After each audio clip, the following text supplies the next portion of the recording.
true-noblest.com. Let's go. Hey, stay fit, stay motivated, stay focused. Quality over everything, True Noblest. If you're looking for a brand that's the dopest, something that you can rock, you'll look the coldest.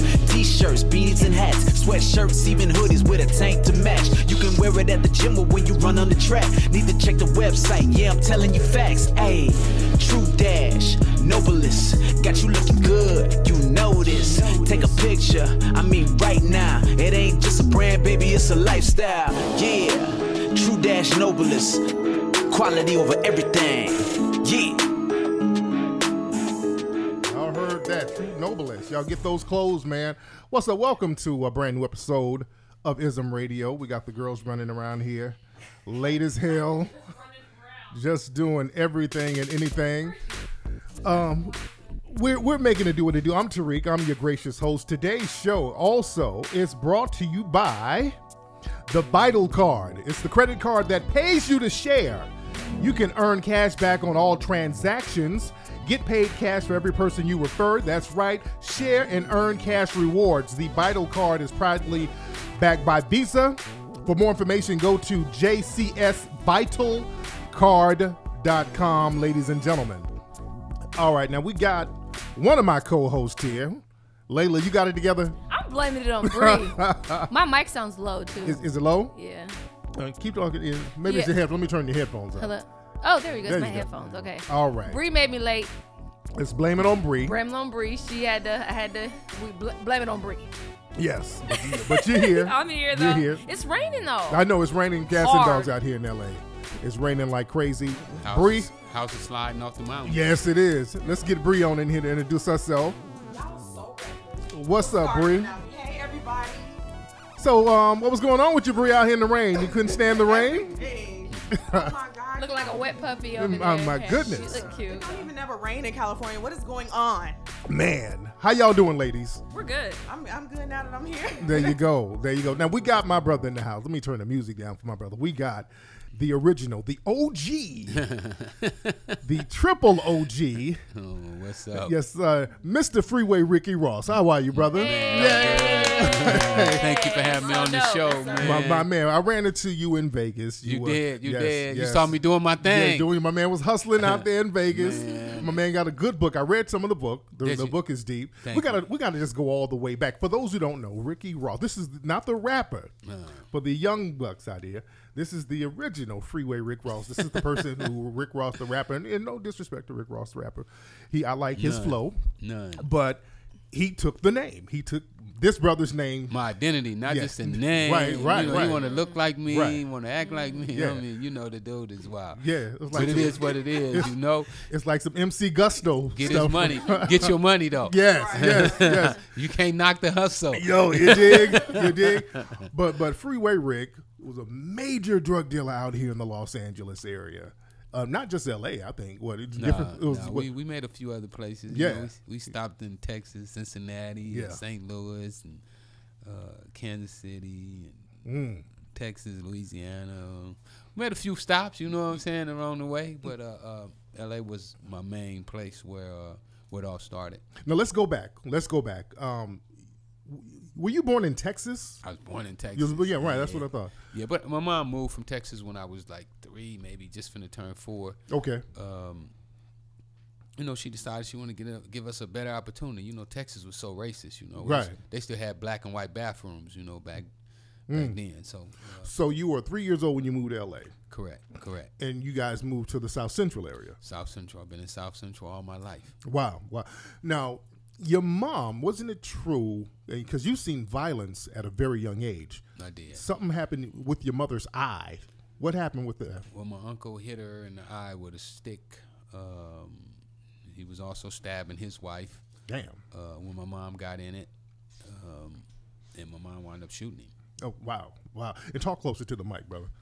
Yeah, there you go. Yeah, mom wound up shooting him. You know, he hit her with a stick, knocked her eye out, and she wound up shooting him and killing him. One shot.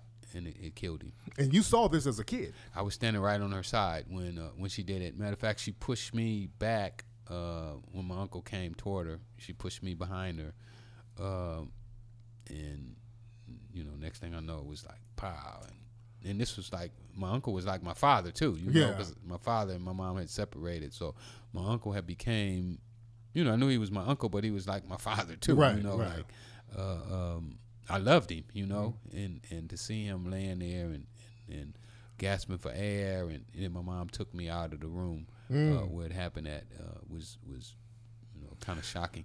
Plus, I was in California. You know, we had just moved out here. We hadn't been out here but about a year, maybe even less than that when the whole ordeal took place. So it was kind of like shocking, and they took Mom to jail. Wow. Oh yeah. Oh yeah. So how long did she go in? I don't know. I don't remember. You know, it was just, for me, it was just traumatizing because now I'm staying with people I really don't know, you know. What, different relatives? Yeah, but I really don't know y'all, you know, 'cause Right. I'm from Texas. But it was definitely traumatizing to me, and you know, and when I was writing my book and I thought back on my life, and you know, this is just during the time that you just start going to school, you know, kindergarten and whatnot, and I'm like, maybe this had an effect on my schooling too, you know, while I'm being gone away, and not knowing exactly how long she was gone, but you know, I had a reading problem when I was growing up, so I was wondering.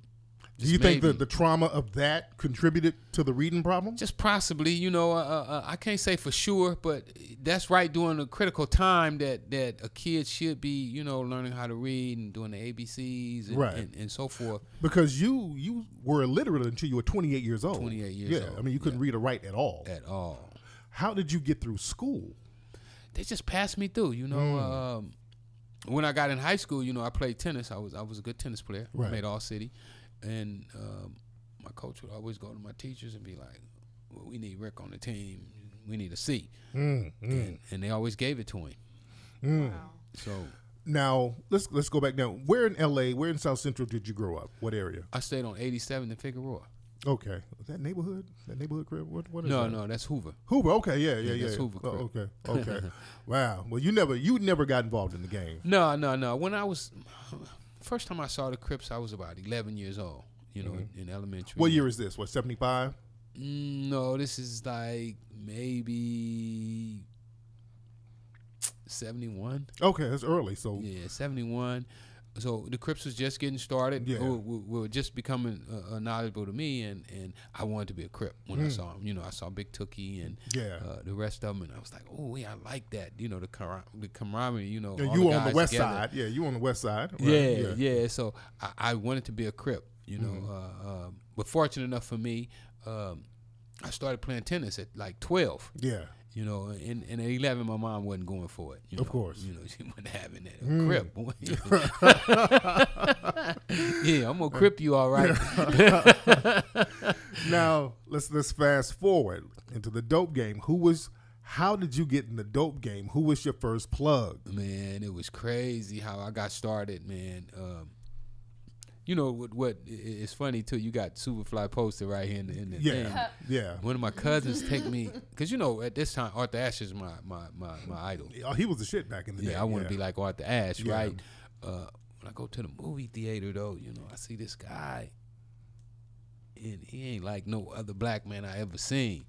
You know, he beat the man. Yeah, he told yeah. the man, doing my dirty laundry ain't gonna do you no good, cracker. And I was like, he stood up to him like that. He talked to the white man like that, and the white police, not just the white man, but the white police. Yeah. And you know, the police have been making me lay on the curb and sit on the sidewalk, and you know, and just all kind of stuff. And I was like, man, I wish I could be like that. I wish I could stare him down and tell him, you know, I ain't sitting on no more curbs, and Right. you ain't putting no handcuffs on me. You ain't doing nothing to me. And this guy just like, I fell in love with him, you know. The character of Ron O'Neal's character of Superfly. Yeah, I fell in love with that character. And then one day, man, it was discovered that I couldn't read and write. And they was like, you ain't going to college. You can forget that. So I find myself back in South Central LA, you know, sitting on my mom's porch and watching everything that's going on with my younger brothers and sisters, because, you know, they gang banging and low riding and smoking weed and PCP, and I'm like, wow. But you know, I still got my athletic mentality. You know, I don't want to get drunk. I don't want to get high. I like them cars though. Yeah. And at that time, a lot of people in South Central were doing that. Angel Dust, the PCP sticks, and all that stuff. That's what my younger brothers is doing, and my younger homies, they were doing that. That's what they was into. And for a black kid to come across some cocaine, how did that pop off? Man, so I'm starting to hang with my brothers and them, going to the car hops and and doing some on of the stuff. Century Boulevard. Yeah, Church's Chicken. Church's Chicken. Yeah. First time I went to Church's Chicken, I fell in love with the lowrider, man. They come through there with them convertible 64s and them paint jobs. I was like, man, how these dudes getting them cars? Yeah. Man? I ain't got 2 nickels to rub together, right? Yeah. So I'm hanging up there. Next thing I know, I'm driving stolen cars for the guys at Church's Chicken. And then it went from there to I met a guy who painted the cars, Michael McLaurin, who became like my role model, my big brother. Me and him started a chop shop together, and it was a bunch of chop shops back then. Yeah, back then. It was a gang of back then. Yeah, I had one, man. I got a '66 convertible. I started fixing it up. I'm gonna get me a car so I can get me one of them girls. Yeah. So it went from there to one day. Our shop got raided. We go to jail. What year was this? 78, 79? 78, 79. Okay. Yep. Okay. We go to jail and we get out. Mike go start playing football for college. He come back and he like, man, I got the new thing. He laid on the table, man. It was the first time I ever saw cocaine, but when I saw it on that table, Superfly popped in my mind. I was like, man, that's my opportunity. And the way he explained it to me, he was telling me that it was like a little powder rock. It was like the size of a match head, and he was telling me it was worth $50. And I was like, no way, man. Nobody will pay $50 for that. And then he gave me the opportunity to take it and see what I could do. The cocaine or the rock? It was a rock piece of rock cocaine. Was it Freebase? It wasn't Freebase then. No. It was just a little powder rock. Just powder. Okay, it wasn't cooked up or nothing. No, it wasn't cooked up. All right. No, it wasn't cooked up then. Okay. Yeah. We cooked it up. Somebody say he invented the cook up. Because I want to. Yeah, because you didn't invent the cook up. No, they were already doing it. What I probably did was mass marketed it. Oh, gotcha. Because when I first started, say for instance, when I had got my first 8-track, the guys that I used to go to cook it up for me would charge me like $25, $30 to cook it up. Right. So after I watched them a few times, I learned how to do it. So were they cooking it with ether back then? No, they were cooking it with baking soda. Yeah, because they started with the baking soda like in the early 80s from what I understand. Yeah, 79, late 79, early 80s. They just, right after Richard Pryor got burned up. Right, exactly. That's why people were switching over to the baking soda. I saw a few people eat the basin. With just a few of them like, I don't mess with that baking soda. I'm going to eat the basin. Yeah. So they were just starting to go with the baking soda. Because that ether, it's more expensive. You had to pay people more money to rock it up with the ether, and it was dangerous. When Richard Pryor blew himself up, fire. He called. You look at the table; it looked really complicated. Yeah, I never learned how to cook the ether up. Oh wow! No, okay. I went straight from the powder to the Freebase. Yeah, because I've always wanted to know who used that baking soda, who brought that formula. You gonna get to the bottom of it? Yeah, I want to know. I really thought it was you. Yeah. I really did. It was a rumor going around. And y'all didn't call it crack at first. Y'all called it Ready Rock. Ready Rock. Yep. We first called it Freebase. Okay. And the reason they used to call it Freebase because they used to say that all these people want a free base. They ain't had no money, but they want a base, so they was Freebasers. Okay. And then it went from Freebase into being Ready Rock. Where they would come over. Like say for instance, people would come over to my house at 6 in the morning and they knocking on the door and they're like, man, I need my blast right now. I ain't got time to cook it up. I ain't got no utensils. And then it just came into my head like, why you just don't start cooking it up for them? So we started cooking it up, and then we said, it's Ready Rocked. It's Ready Rocked. Yeah. So it just took off, and then everybody started wanting it already cooked up. Right. And that kind of lowered the price a little bit. Nah. They say it did, but nah. The price didn't get lower until after they started adding procaine to it. Okay. They started cutting it with procaine. We found out that you could rock up procaine, and it looked like cocaine, and it didn't mess with it too much. if you didn't go too heavy on the cut. But people could still get just as high. Right. Okay. But the rock looked bigger. It looked bigger, so they thought, okay, They were getting more. I'm coming up. You know? Right. But it was really cut. Okay. So then it was cheaper. But when it was pure cocaine, like when I first started rocking, it was pure cocaine. Okay. You know, it wasn't any cut on it. And the price was no cheaper. You know, $25 was going to be $25. Like if I took a $25 powder cocaine and put in a beaker and cooked it, you was gonna have to pay me $50. Right. You know, I wasn't gonna lose $25 because I cooked it up, and it wasn't gonna swell up to where it was worth twice as much. It didn't work. No, it wasn't. It wasn't like that. So Myth, yeah, a myth. The government, yes. a government myth. You Okay. know, that was part of the reason that they were able to do the 100-to-1 sentencing, because they said it was 100 times stronger and it was cheaper. So when they would pitch that to the jury felt justified in giving a guy who got caught with a key of rock and a guy that got caught with 10 keys of powder. Well, the guy that got caught with the rock would get more time because it's 100 times stronger, and he was making 100 times more money, which wasn't true. Now you lived, like you said, you lived on Figueroa, and you got the name Freeway Rick because y'all stayed next to the 110, right? That's so You done funny. did your research. Yeah. You know, people be coming with all kind of excuses. Man, they say you should sell cocaine off the freeway, off the freeway, off ramps, and I'm like, Damn, man, where that you sound get that from? interesting. Yeah. That's more interesting though. Now, and you were because I used to hear your name in the 80s all the time. Everybody was going Freeway Rick, but you were real low key. You were, Was that very deliberate? It wasn't at first, but after I started learning and about life and people who make money in business. Matter of fact, it's a lesson in my book that I give on that. I had two friends when I first started buying ounces of cocaine. Yeah. And I had two friends that was already having money. They probably had like 20,000 when I had 3,000 or 4,000, and I had learned that the more cocaine I buy, then the better price I would get. So I go to them to solicit them to get out of their businesses into the cocaine business, where they would be making more money. Say my guy he was selling PCP, and he was getting $10 a stick. Yeah. And my other partner who was selling marijuana, he was selling $10 bags. Made good money, both of them. But I was saying, well, y'all get y'all money $10 at a time.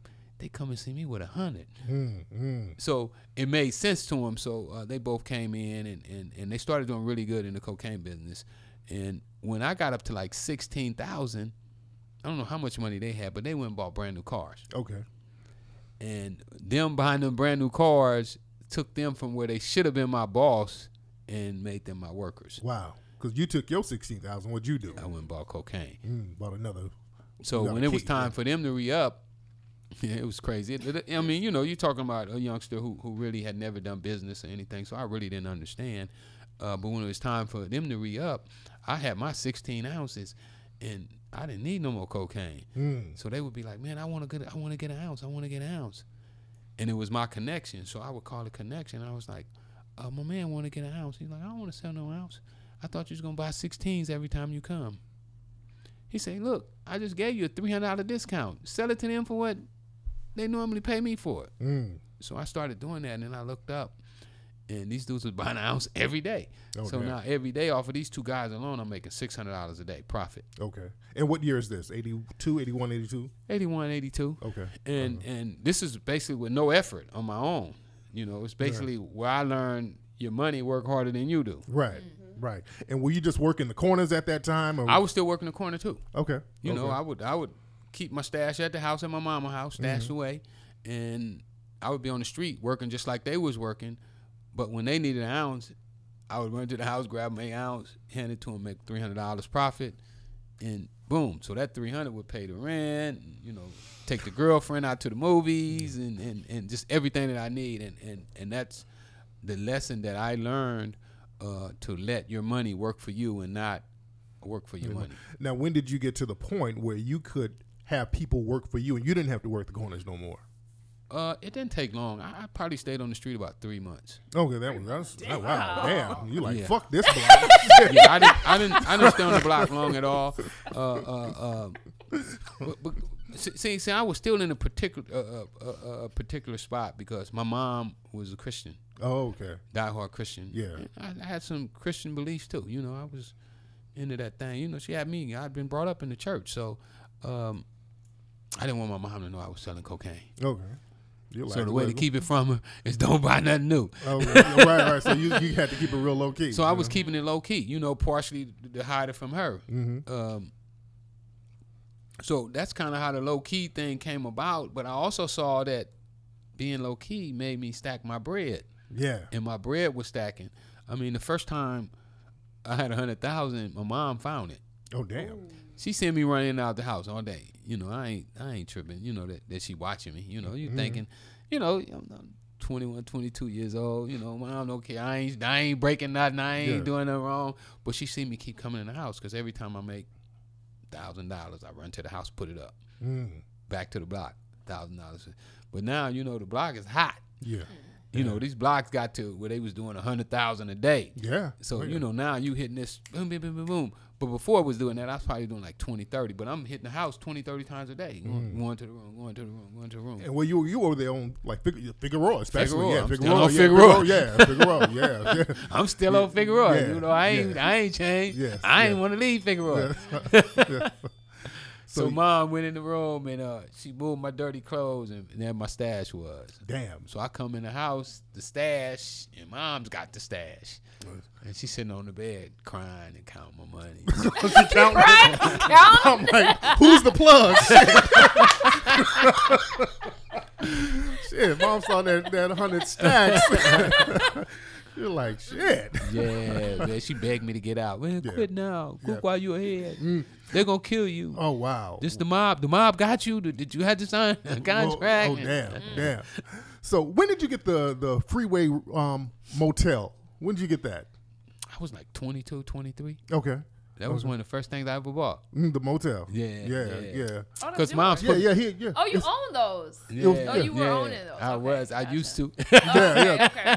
What other legit businesses did you have? Oh, man. I know I you had all to kind of business. I had shoe stores, tire shops, phone stores, beauty salons, car washes, junkyards, body shops. Oh, man. What else? Were you just investing money or were all of these yours? Like, you were just investing money in different businesses? Yeah, I bought them, you know. I didn't run them, but I bought them. You know, when you making, you know, it's like I got into the drug business because nobody would give me a job. Right, because you're illiterate. And I was illiterate. That was one reason they wouldn't give me a job. But nobody took the time to say, you know what? This dude is a hard-working dude. Right. This dude is honest. You know, he ain't going to steal from me. He ain't going to rob me. He going to do everything that he's supposed to do with me. You know, this is somebody that, because I'm always looking for somebody like me. Right. Where's he at? Where can you find him? You know, I'm willing to sacrifice with you. You know, if we ain't going to spend none of the money this month, that's what it is. Yeah. You know, this what it's going to take. I'm going to do that. So, nobody would give me the opportunity to show that. And when the drugs came up, that was my first opportunity to really show my skills, and I jumped on it. Wow. Did you know Harry O and those guys? Absolutely. It's my man. Tariq, you want to tell us some music? No. About the dope game. What's going on? I knew Dave too. His brother Dave. Oh, yeah. I started Dave messing with boats. You know, he got killed in a boat, and he had bought my boat. Yeah. Matter of fact. Yeah. And speaking of legit, you know, Harry O, he helped get like Denzel and all these people popping by having these plays. Vanessa Williams. Yeah. Who else did he help? He helped A lot of people. Yeah, he helped quite a few. And Harry, brilliant. You know? Yeah. He was one of the ones that helped me with my reading. Oh, really? Yeah. He started me reading Variety, Hollywood Reporter. Really, he started me to really thinking about the music industry. Okay. In a way that I'd never thought about it. I mean, I had put money in the music business before. Really? Otis Smith used to look out for me when I played tennis. Okay.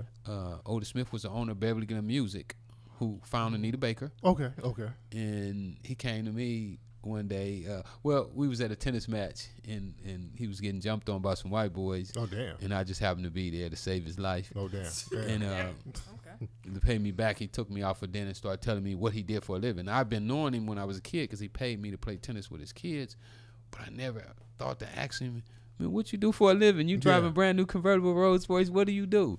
But I later found out that he was in the music business. So I put money in the music business, but I had never actively got into the music business myself. But me and Harry was Sellies. Yeah, we were Sellies downtown L.A., MDC. Matter of fact, when they started Death Row, me and him was Sellies. I was the first one that he told he wanted to name the record label Death Row. Okay. Yeah, he was, even before Death Row, he was connected in the music industry. Oh, no question. No, he was brilliant. But when he got to prison, he just, I mean, because prison has a way of squeezing you. You know, it's either going to smash you or it's going to make you tougher. Yeah. And what it did with Harry-O is it made him just become brilliant. You know, he was in Pelican Bay. Yeah. So he was locked down just about all day. So his passion became reading, which became my passion too after I taught myself how to read and write. I mean, this guy got all the magazines. When I come in the cell, he had all the magazines I never even heard of. The Source, Variety, Hollywood Reporter, and he was sitting there educating himself about the industry. Now, because we know Harry-O went to jail for some things, did you ever have to use any violence when you were in the game? Because you weren't really known to be a violent person. No, I wasn't. I had some fights, you know, in the game, but never. You ain't never had to pistol whip a motherfucker over a brick? No. You know, when I started in the game, I started with $125. My partner started with $125, and when I started, I made a vow that I wasn't going to hurt anybody over money.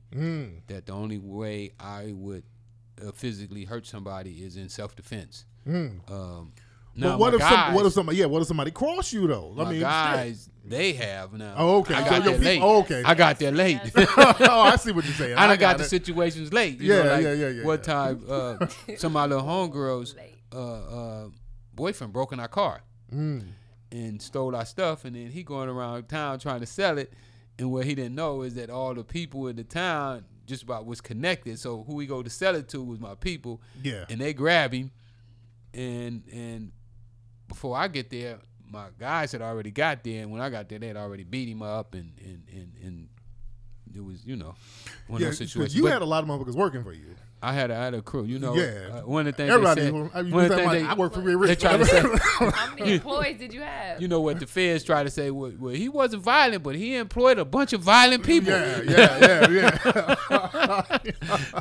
Well, you know, you can't control the neighborhood. Right, you know? right. Everybody got their own mind, and if I'm not there, you know, people do what they do. But for the most part, we tried to keep the violence out of the business because, you know, violence and hustling don't really go together. Exactly. You were pretty generous to people back then. I try to be. I mean, I try to be generous now. You know, I believe in giving people the opportunity that I wish somebody would have gave me. Right. You know, I don't want to be one of those people who somebody come up one day and they say, you know what, I went to that dude, man, and he didn't even take a chance with me. Right. You know, I'd rather be the one that say, man, you know what, I gave that dude a shot and he did me wrong. You know, because back in the 80s, the consensus was you were almost looked upon as a Robin Hood figure. They had that in my indictment. Oh, really? Yeah. Oh, wow. It was in my federal indictment. Wow. Because I know everybody used to be like, I know. They still love me all over the country. That's why nobody. You know, it's bananas. Yeah. I mean, I cannot believe, right, the love that I get from the streets. It's like crazy. Like I go places and the people be like, man, my homies used to talk about you, and I'll be like, huh? And you know, it's like I sold crack to people. Yeah, y'all should be throwing rocks at me. You know, I mean, somebody. So, and do you get that pushback now? Like, hey, you sold crack. People shouldn't glorify you. Once in a while, but you know, for the most part, and I understand. Yeah, you know, I totally get it. Yeah, you know, because I had a policy where I would go and tell my guys, hey, you can't sell crack to my girlfriend. Right. Don't sell crack to my brothers no more. All my brothers, they trying to get off crack. Right. You know, give them a break, let them go. You know, so and I realized that I was only able to do that because I had the strength, and it kind of made me feel kind of like a bully. You know, to be able to go and tell them not to sell crack to your people, but then you selling crack to everybody. Yeah. And that's how I quit selling crack. That is how I was able to walk away from the game, because I felt myself being a hypocrite. And then I knew that, Rick, you don't think it's cool no more to sell crack. You don't think it's cool to use crack no more. So you can't do it no more, because you don't believe in what you're doing. Right. And if you don't believe in what you're doing, how can you do it? Now, at your height, go ahead, Bree. You want to ask something? Yeah, I was just about to say, did you get out on top? Like, you didn't fall from glory and then had to crawl away from the game. You can't.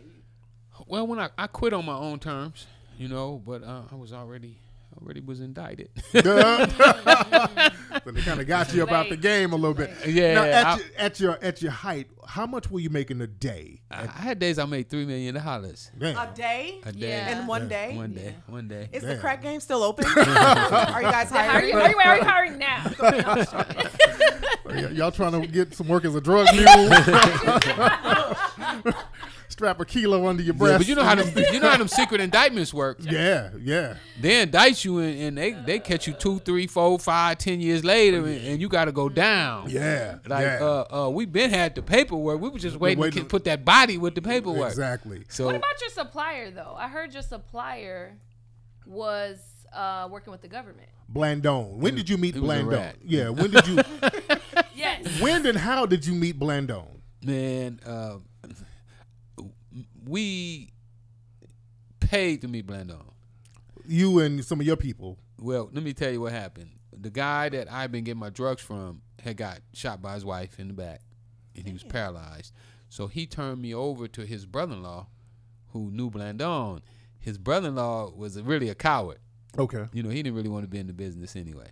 So his brother-in-law came to me one day. He was like, "Man, I don't want to be in the business no more. I'm ready to quit." Now, were these Hispanic cats or Colombian? Nicaraguans. Okay. They look Spanish. Okay. Dark-skinned Spanish people. All right.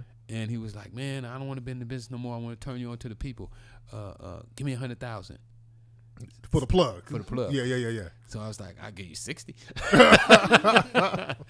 He said, "All right, give me 60." So then he go to Danilo and he tell Danilo the same thing. Oh, wow. So we both give him 60 apiece, and he hook us up. For the connection. And what year was this? Oh, man, probably like 83, 84. 83, 84. Okay. Yeah. So you meet Blendin. Blendin is a great investment. Yeah. Yeah, I made the 60 back the same day. So how many kilos was Blendin giving you? I've got as much as one day 200 from him. 200 kilos? Yeah. God damn. All right. You got his numbers too? No, you don't want this. I know. Hey, you don't want this. I know. Ooh-wee. So you were working with Blendin for years. That was your plug. He was getting some shit. That was my man. That was your dude directly from Nicaragua. We tight. You know what I'm saying? Yeah. That's your He dude. stay at my house. I stay at his. You Yeah. know, we kick it. And he know my mama and, my girls. And, we tight. You know what I'm saying? I thought we was family. And the whole time? And the whole time, this dude. Was it the whole time? Well, or I did go he to get I go to recruited? jail, right? I go to jail. So when I go to jail, I cut all my ties, because I'd already quit selling drugs. What year was this? Like a year and a half. What year was this? I quit selling in 87, beginning of 88. In 87, beginning 88. I go to Cincinnati and whoop it up real good down there and make me a nice little knot. Yeah. And I said, I'm just going to come back and chill, run my businesses, and buy me a couple nice cars, because I ain't never had one of them nice, Ferraris or the Benzes or nothing like that there. So I might buy me a couple nice cars and just kick it. Yeah. And so I quit, and then next thing I know, the feds came and got me. Right when you quit. Yeah. Man, you're like he's. But that's usually that's the best time for them to get you, because you lose your power. You don't have the money that you had at one time. To bring in the high power lawyers and so forth, and you don't have the street muscle that you had, and that's a great time for them to get you when you quit. So you go in, they got you around 87, 88, right? No, they get me in 89. Got you in 89. Yeah, beginning of 89. But then you got out. Well, I did 5 years. Okay, 89. I do 5 years. Got out in 94. What happened on that? They get me. I get indicted in. I had an indictment in L.A. Okay. I had a CCE indictment in L.A., which would have gave me a life sentence without the possibility of parole. Yeah. I also get indicted in Cincinnati, and I got indicted in Texas. Louisiana, I was under investigation. Got indicted in St. Louis. Okay. So I get found guilty in Cincinnati. I plead guilty. They make me a deal that the Freeway Rick Task Force is under investigation for stealing money, robbing, and planting drugs. Because they had a task force specifically for you. Correct. Oh, Right. wow. But this is the thing, they were corrupt. It was They were corrupt. So they pissed on themselves, and that was kind of your out right there. That was my out. Yeah. So that's how the indictment in L.A. got dropped. Yeah. They dropped. The best indictment they ever had got dropped because of these cops. Yes. These cops have been working on it and investigating. Excuse me. So when these cops get indicted, they taint everything. All the cases are now Man, tainted. you clean. Wow, You that clean. Well, You not clean. Almost. Well, those cases. I'm in good shape. I ain't. Right. They not gonna let me just walk away Right. scot free. They like, But you fucked up, though. yeah. This is what he fucked up because you tried to get another deal popping. Well, Wait, let me get. All right. This is where you fucked up, Rick. yeah. Fucking with Blendin. All right. It's more to it than that. All right. Look, this is what I heard. This is what. All right, let's hear your side. My heard. Okay, you got out on that indictment. On Freeway. I Rick do ta- 5 years, yeah. 5.5 years. Yeah, the task force, they had technicalities, and you got out. You lucked up got on out. that one, and you back on the street. Well, it's more than luck too. Yeah, I mean strategy. Because you know how the private investigator invested the Freeway Task Force. Yeah, I'm the reason they got indicted. yeah, yes. I personally paid $100,000 to a private investigator to follow them everywhere they went. Wow. Just how they was following me. Yeah. I had somebody following That's them. how you do it. That's how you do it. That's how you do it. So you're out, and you try to get some more bricks from Blendin. Yeah, it went down something like that. You Right. close. Yeah, You close. Okay. From what I heard, you tried to get some bricks from Blendin, and then Blendin Was had the police. had the wire on them or Man, something. Yeah, The phone was bugged. The yeah. wire was on. Yeah, It was yeah. hot. So this was right, 95, 96? 94. 94. 94. All right. But it was more to it than that. Okay. I got out. I was not planning on getting back into the drug business. Okay. I'd already saw what Harry had did with Death Row. Death Row was cracking. Yes, it was. You know what I'm saying? Had a meeting with Suge. Okay. Suge was like, whatever you want to do, homie. But then Harry stopped that. Oh, damn. So we didn't get on with Death Row. But I had my own, because I found the alcoholics while I was in prison. Oh, yeah, J. Rowe and all those. Oh, yeah. okay. I Those found my him. dudes. Those my Like dudes. that. Yeah, I'm the reason they got signed. I hooked them up with Fade, who eventually Faye got. Duvernay from Yeah. Oh, no, yeah, That's yeah. my man. Oh yeah. Well, Fade was supposed to run my label. Oh wow. Okay, because he was doing stuff with Death Row too. Right. He was the head promoter over at Interscope. Oh, that's right. That's right. And then, That's right. Suge beat him up over I there. heard. I know. I know. So I'm in jail. I'm in jail doing the same thing. Harry done put me up on the game. So Yeah. now I'm in jail doing the same thing Harry doing. And then I done leave and Harry and I'm in Phoenix.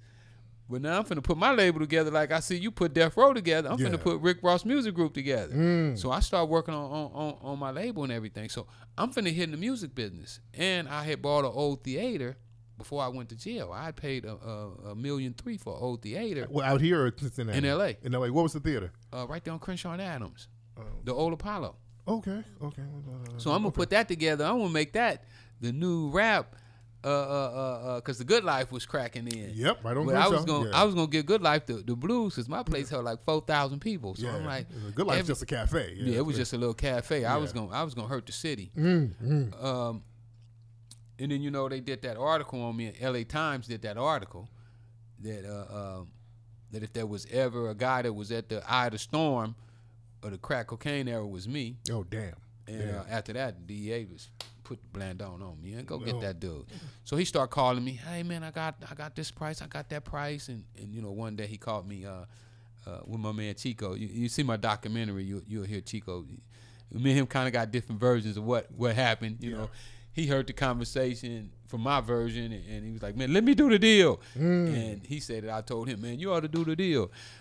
So anyway, he wound up catching us up. Blendin was wired the whole time, and we wound up going to trial, getting a life sentence without the possibility of parole. And that's when they had just started the 3 strikes. Yeah. At the time. Do they have that still, the 3 strikes, or they got rid of that? They still got it. They still got it. That's when Clinton first put that shit out there on the streets, that 3 strike shit. And took away the 2255. Yeah, Clinton, he was a cold dude. Yeah. So no mercy. Yeah, no mercy, Clinton. Man.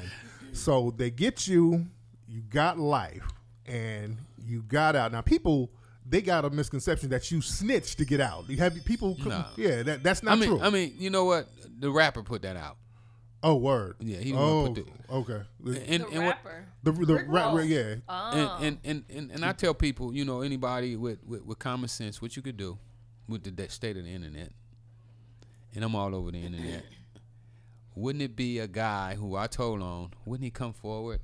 Yeah, on the internet and say, I'm the guy that Rick Ross told on. Where is he at? Exactly. Right. Who is he?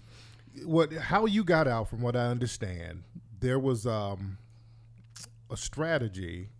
The way they indicted you, it was a continuous crime spree, right? A continuous criminal spree. Yeah. Yes. And what the judge tried to do was, because what you did, Rick just did one crime. He was just selling dope. That's it. That was the only crime, quote unquote, committed. But what the judge tried to do, tried to break up the crimes in 3 different indictments. Because they was in different states. Right. So they tried to break it up in 3 different crimes, it wasn't. And it wasn't. Yeah. Because the United States is the whole country, so you can't say California is different. Because it was a fed charge, right? It was federal. Yeah. But even if they were state, if it's like the way I argue my case, and I told my lawyer how to argue it. Yeah. Is, say for instance, like I was telling you about those streets that you would go on, and they make $100,000 in one day. Say for instance, you was a person and you never sold drugs before in your life, but now your son needed a surgery. Yeah.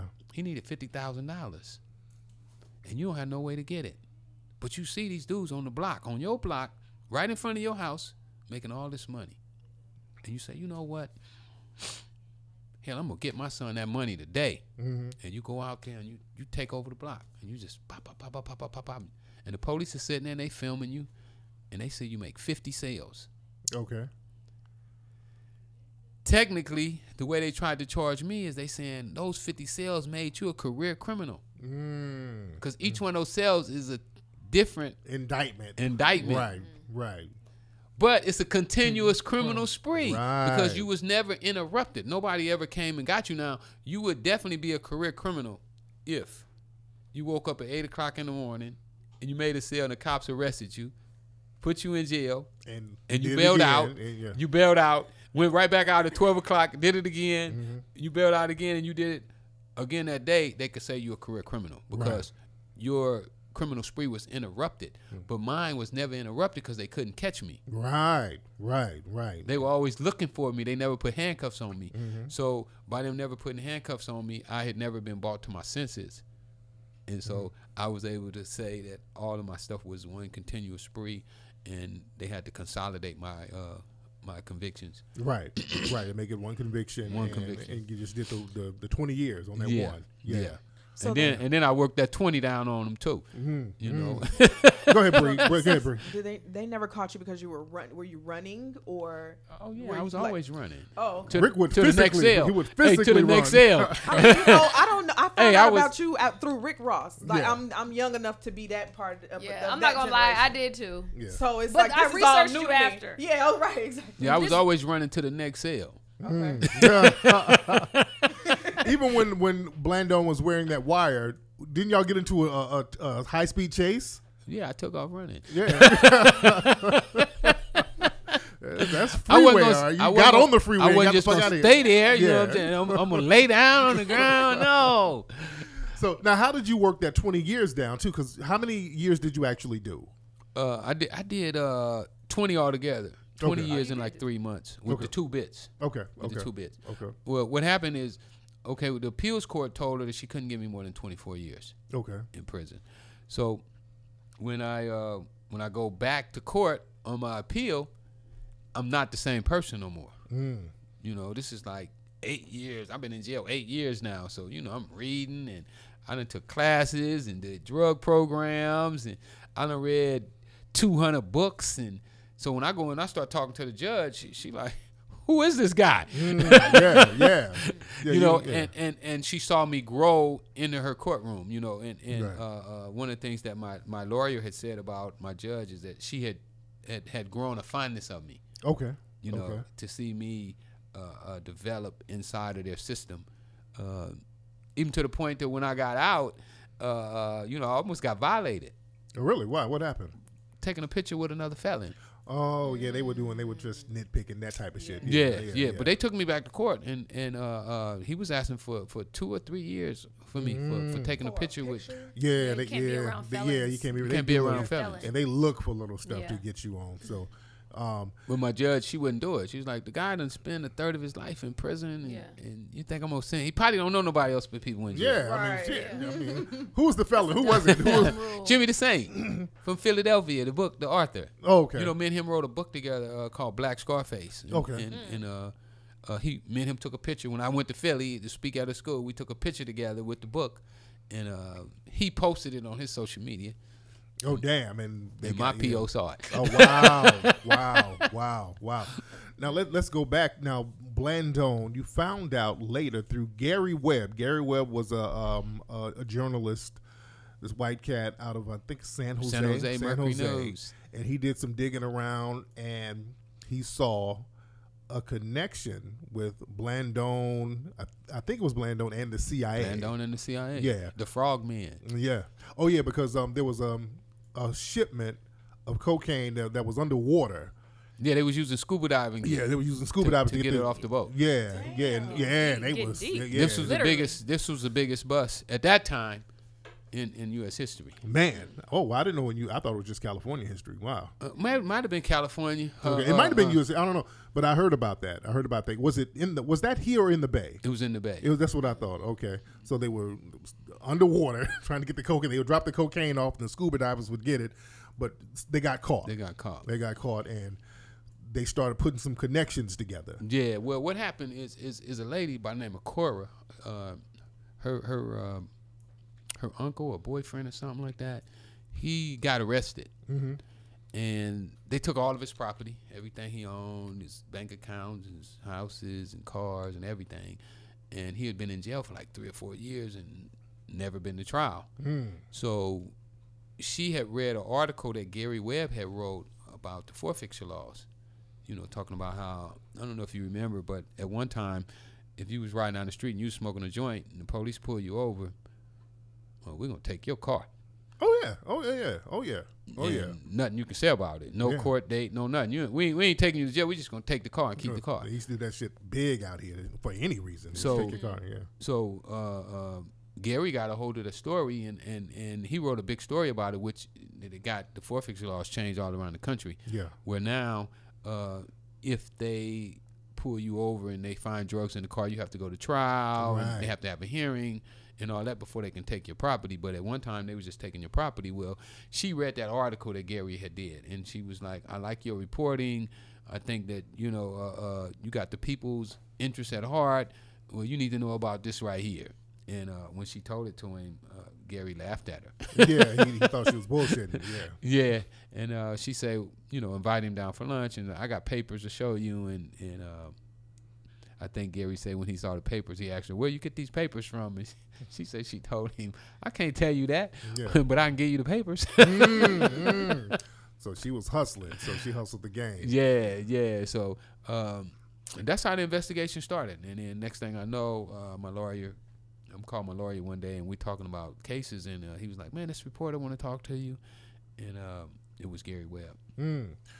So the report pretty much concluded that the CIA, the U.S. government and the CIA, they were working with the Nicaraguans, helping to fund a military thing down there, the Contras. Yeah. Well, you know, the Contras was Ronald Reagan's pet peeve.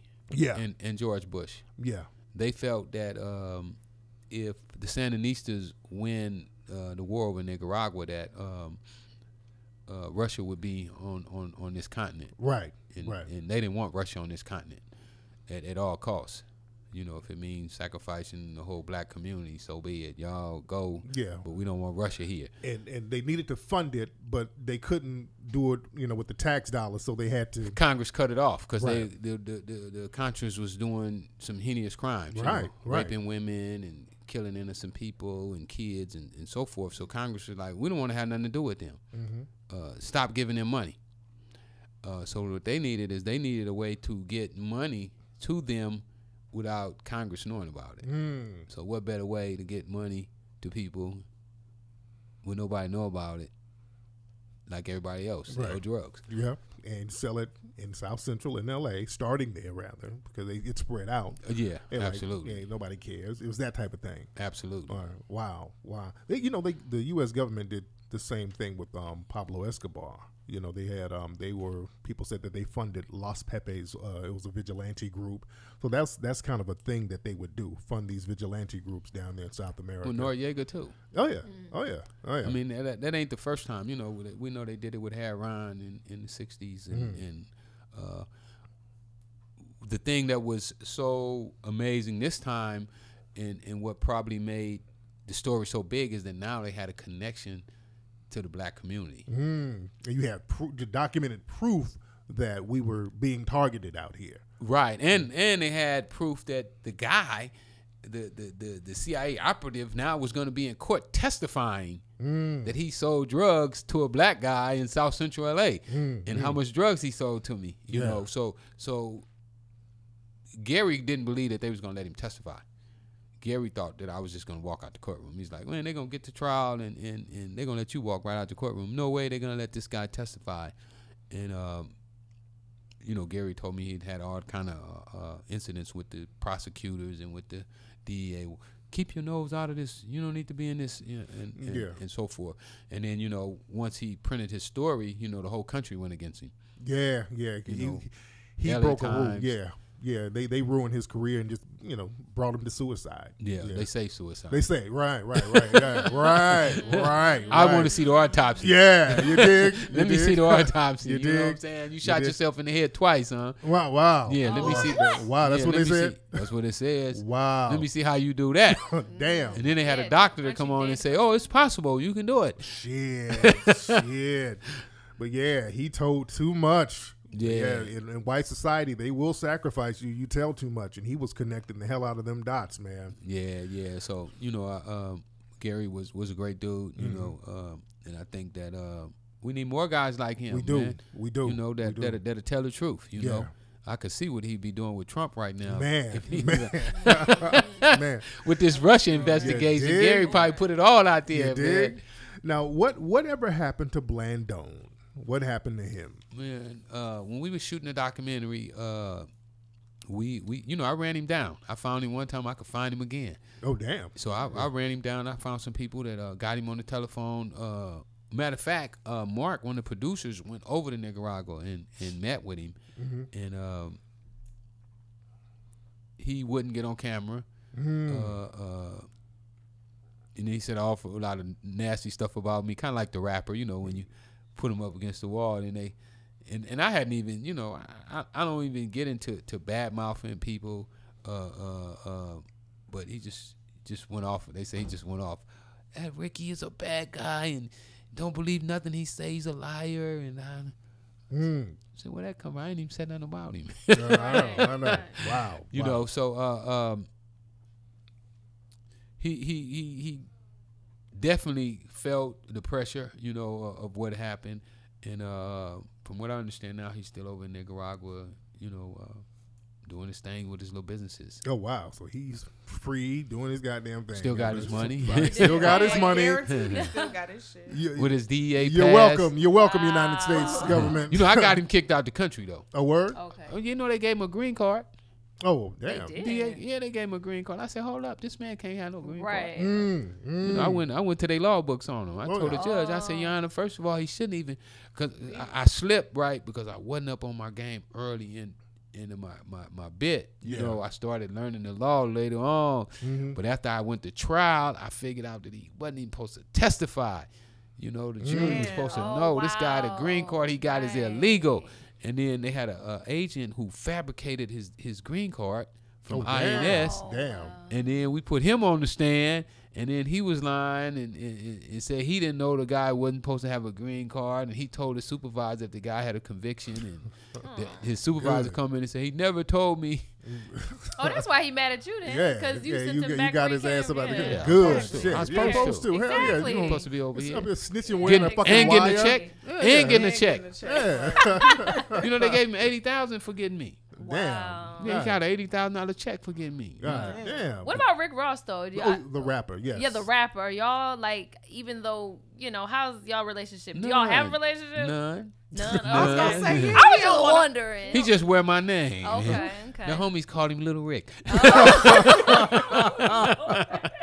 And you went to court. You went to court, and what did the court say?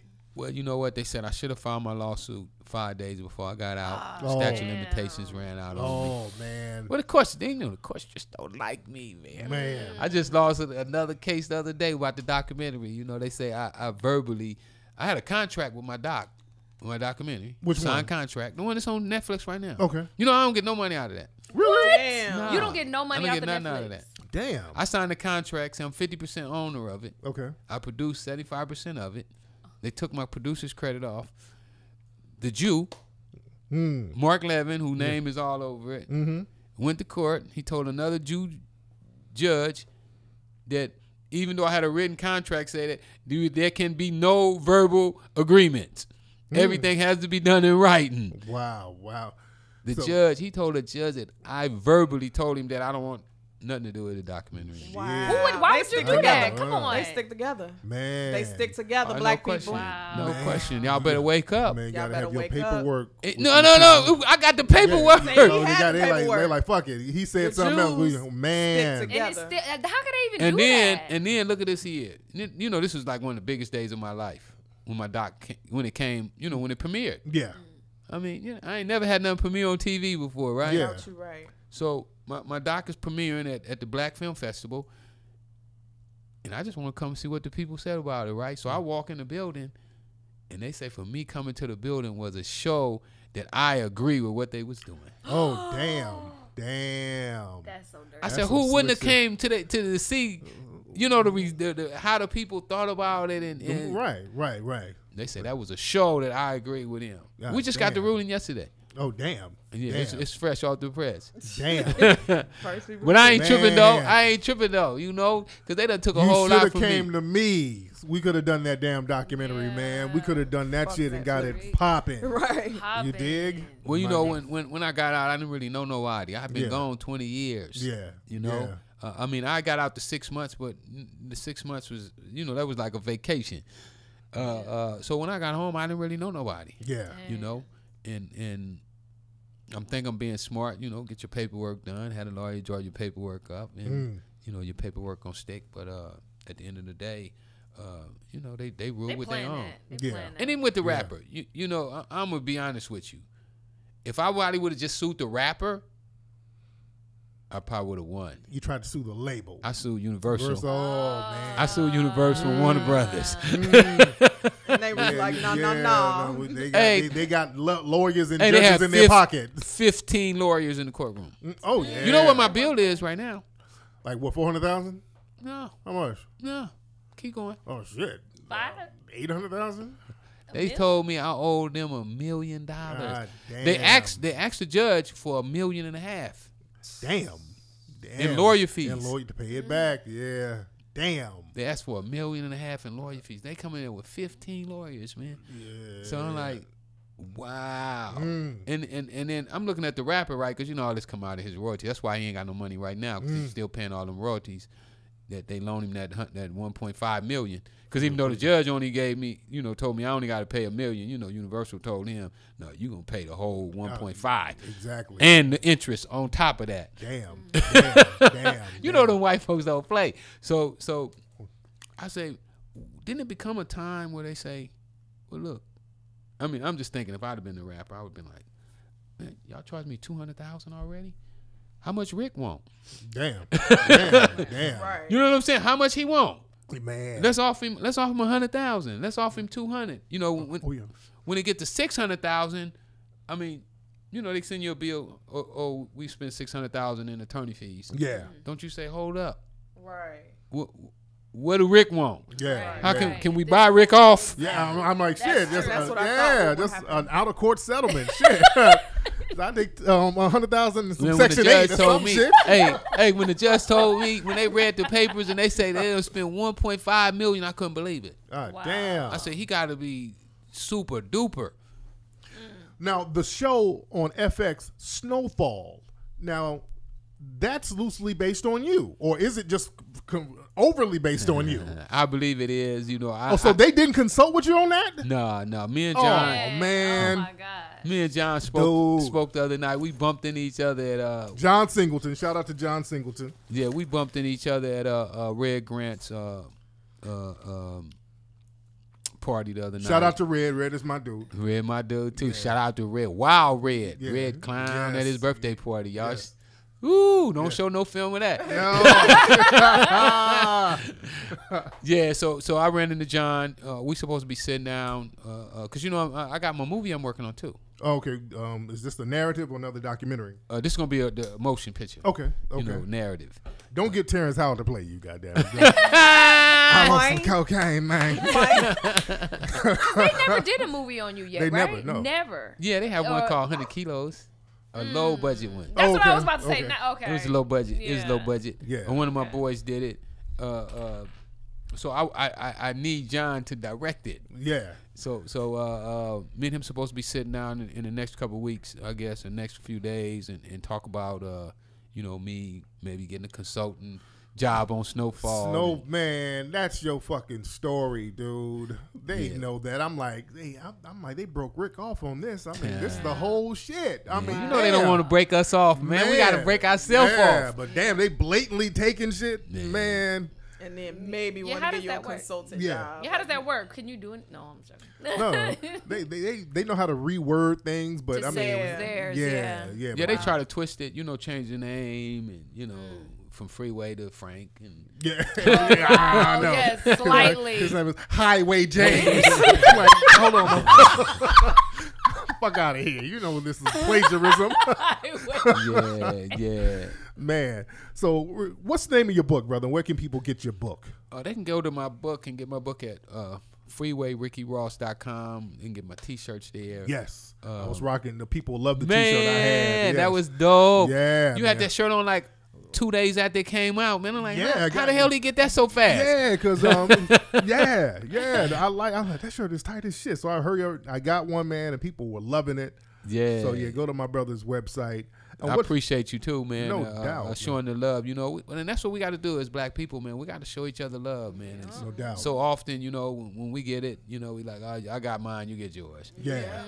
And they don't even look at all the black people who was behind them, man. Yeah. You know, and I hear guys, you know, talk about I made it, you can make it too. Yeah. But, you know, and a lot of times our people are behind them, you know, and they don't appreciate us being behind them. And one of the things that I want to do, you know, is just push for us to have more togetherness.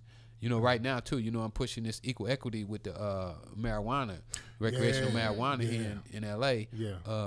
We're gonna be doing an expungement clinic, you know, where we're gonna be helping people get convictions taken off of them, Yes. as well Yes. as Oh, wow. That's teaching beautiful. them about equal equity. I'm working with a young lady by the name of Bo Money, and she's really pushing for blacks to have equity in this business because this marijuana industry could be a game changer for us. This could be like our Google or our Facebook, you know. Yeah. There's going to be billions. They talking about California alone is going to be like $50-something billion a year. Wow. So we can buy a lot of books and a lot of computers and loan money to people who are trying to start businesses. And I believe that those are the things that we need as black people. When I was in prison and I looked out over the world from my high rise, you know, I used to be in one of them 28-story high rises. On Wilshire somewhere? where were you? Downtown LA. Downtown. Oh damn, you were doing it down there. Okay. Yeah, you know, one of them high, the $1 million view, you know. Yeah, what I'm saying? yeah. With the little bitty window.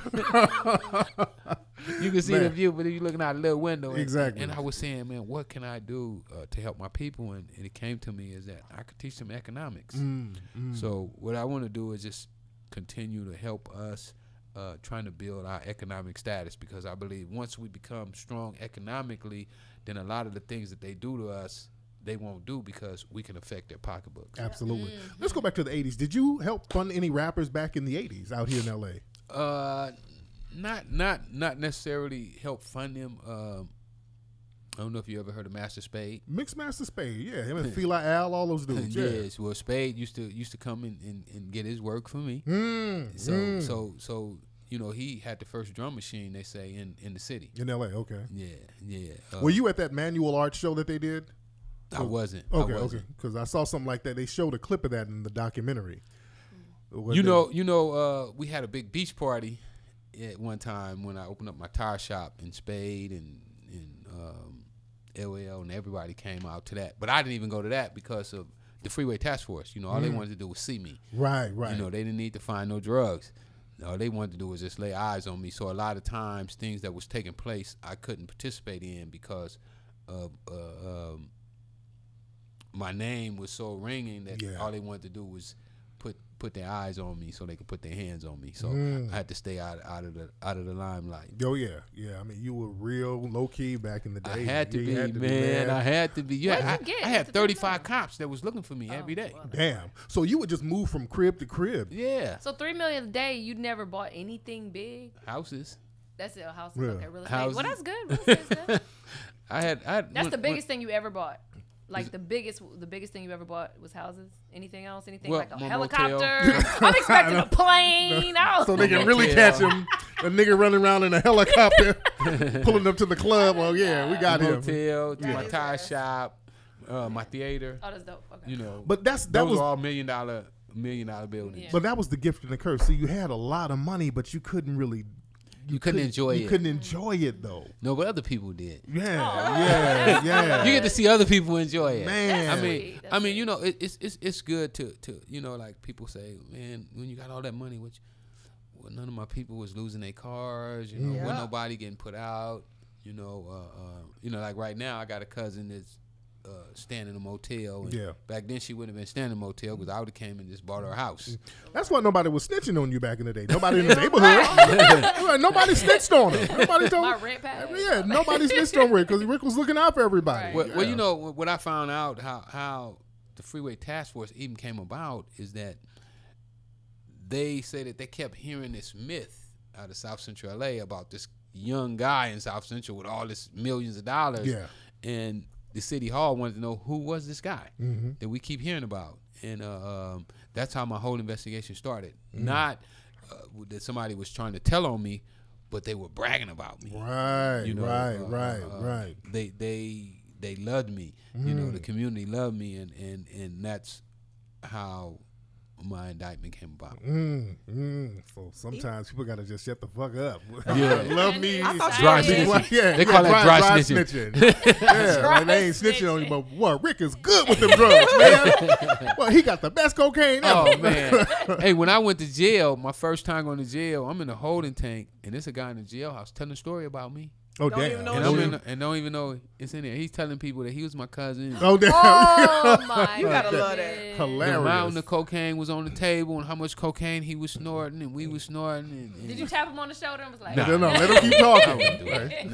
I don't bust nobody out. Okay. You know, that's how you create enemies. Yeah. Man. So Rick, what's your social media, man, so everybody can find you, brother? Oh man, they can get me on Twitter and Instagram at Freeway Ricky, and on Facebook at Freeway Rick Ross. Yes. Y'all check me out. Follow me. I'm going to be doing a lot of things. I got a lot of stuff coming up this year.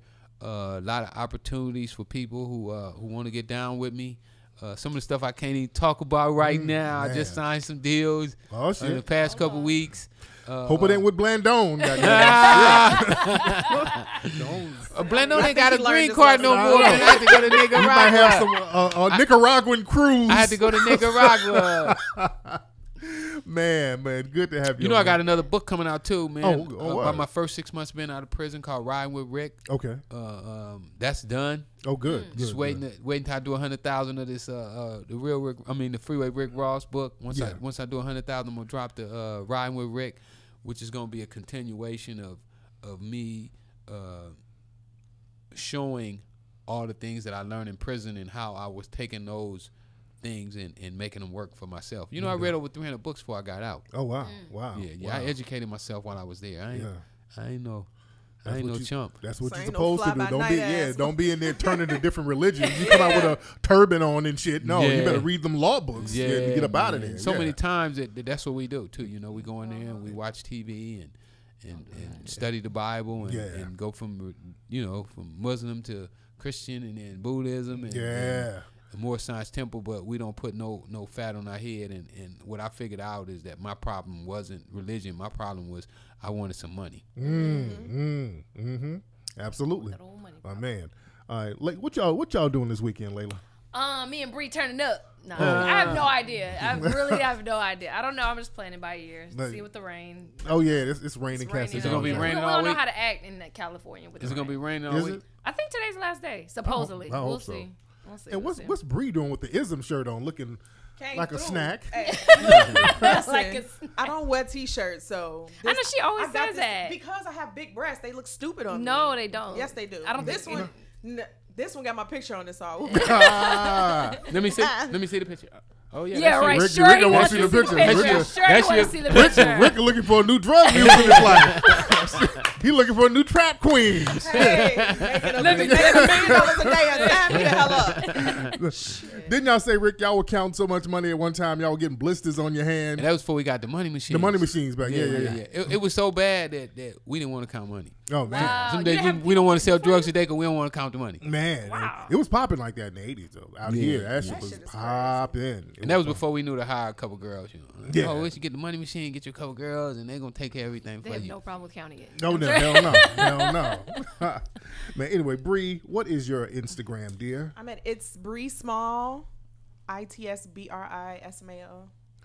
There you go. And Layla, what is your Instagram, dear? Miss Layla Lopez, MSLAILA LOPEZ. Yes, indeed. And I am at Tariq Elite on Instagram and Tariq Nasheed on Twitter. And we're out of here. We're going to see you guys next week. Peace. Stay black and watch your back. Yes. And watch out for Blendin. Don't say shit to a motherfucker named Blendin. The new one. They got a new one out there. Yes, there's another one. All right, guys. Y'all be good.